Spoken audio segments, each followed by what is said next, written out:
still busy with probability, so we've done a few things now. We've got the identity, and the identity will sequel its way into everything.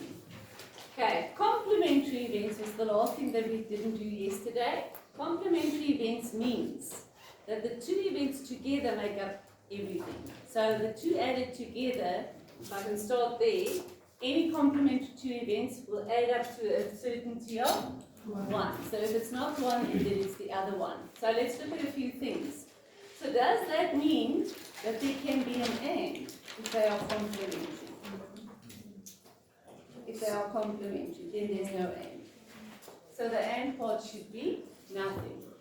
The OR part, either the one or the other one will also add up to 1 in other words. Or thinking of probability of an event A and not A will then mean that adds up to 1 as well. I could have written PA plus P not A would have been 1.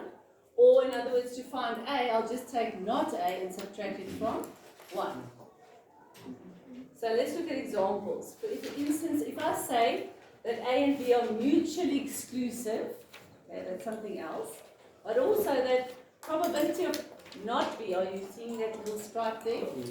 Probability of not B will then mean that probability of B is equal to 0.6. Because if I say probability that it will rain is 30, then what's the probability that it won't rain? 70. Are you with me? Those are complementary events because it can't be together. Either it's going to rain or it's not. Probability for raining or for not raining has to add up to 1. Are you with me? So that's something that you would have gotten a mark in this example for. But what's the story about mutually exclusive? For mutually exclusive, I need you to remember one thing. Mutually exclusive means that there is no AND. So if all else fails, go for the formula. So the formula would mean, if I wanted to find, the question was, if I give you A and I give you not B, I'm actually also giving you B. You just have to find it for yourself. So if you have A and B and I'm asking you for the OR part, how would you work that out? That would mean that you've got the formula, the identity that says PA plus PB minus the and remember that you can always work with OR as the union and as the where they are intersection. Are you with me? So, but now that you know that, I know that A is, probability of A is 0.3, probability of B was 0.6, and then what do I know? It's 0. Why? They're mutually exclusive. Because they are mutually exclusive. For knowing that, you get a mark. For using the formula, you get a mark. For knowing that B and not B adds up to 1, you get a mark. And substitution would be a mark. And your answer would be 0.9. Would you be able to go do a Venn diagram for this? Yes. How would it look? Let's do it. They didn't ask it, but let's do it. So if I had to do this whole situation, I don't even know what they are. They're saying mutually exclusive. So what do I do with my Venn diagram? The They will circles not don't touch. intersect each other. So A and B.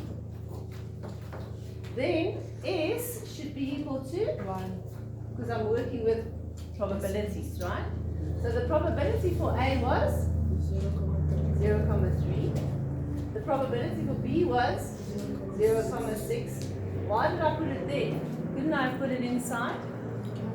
Absolutely. 0.3 and 0.6. So what should be on the outside floating about? 0.1, which is not A and not B.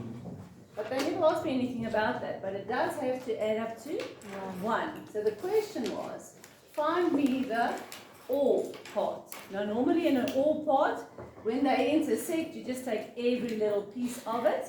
But if you do the OR part here, it'll be 0.3 plus 0.6, which is exactly what we've done there to get to the 0, and it was silly, but just to show you, you could have done the Venn diagram. Another example. If you have exhaustive events, now we need to know what are exhaustive events. Also, that the and part of them can happen, right? But exhaustive events means that if I take all, it should give me 1. This is the fact that you should know. If you have x or y, that should give me 1. But now what do you know about the all part? The formula, the identity says x plus probability of y minus the, there I go with my a again, x and y, either with the union and the intersection or the other way around. Then I can go fill it in, and the question was go find me. That's the variable I'm looking for in this equation. They gave me x and they gave me the and part. What was the whole thing about? That you knew that the all must be because they are x exhaustive events, meaning that the two of them together must do everything. Can there be a intersection with exhaustive events? Can there be an intersection with complementary events? Can there be an and if they are mutually exclusive events? No. Okay, so lots of words that you've got to know what all of them mean. But 99% of the time, your identity is going to help you to solve the question. Okay, let's solve the question. So Py should be equal to, add them together, it's going to be 0,2, right? Minus 0,2 will give you 0,8. Would you be able to, out of those information pieces again, go and make yourself a Venn diagram? Are you with me? Because I think no, let's do it again. Please don't do that in a test if that was the question you've done. Okay. But if you did have to go and make up your Venn diagram, is there going to be an intersection with x and y? Yes. The sample space should add up to, because I'm working with probability, so all the probabilities inside here should add up to 1. The probability of x was 0,9, so I put that here. And for y should be 0,8. which I just found out. The and part was 0,7. which means that there should be 0,2. 0,2, so they have to add up to 0,9, and 0,7 and 0,1 should give me the 0,8, and is that everything? Yes. Why? Because that's why. And they have to be, because it's exhaustive. That's why they are exhaustive. There's nothing else floating about. The all part must always be equal to 1. The all part must always be equal to 1. So there won't be something else floating about. If there was, it wasn't exhaustive events. You're getting the Yes. lots and lots of details.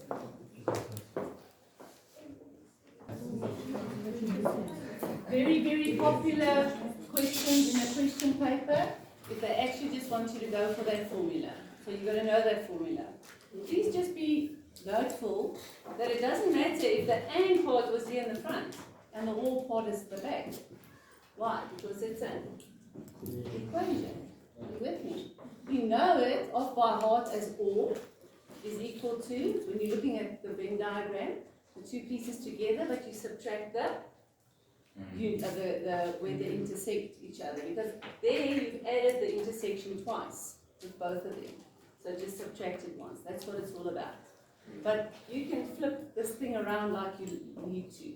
So the question said, I give you the C probability, I give you the and probability, I give you the all probability. So that means you can find the probability of D. 2 marks, maybe 3 marks. Formula, substitution, answer. So to get to PD, you would say add those two together gives me 0,1. Minus it on this side, so that's 0,6. A 3 mark question. It's all about, do you know your formula? Okay, let's get to a little bit more of the technical stuff. They're giving you the probability of A is the same as probability of B, but I don't know what that is. Are you with me here? They're giving me the AND part, which is 0.35.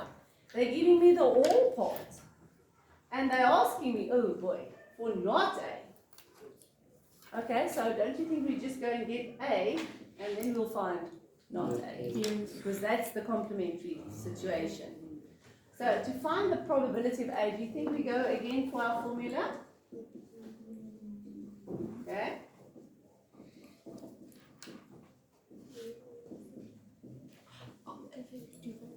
Alright, now I have the AND part, that's the least of my worries.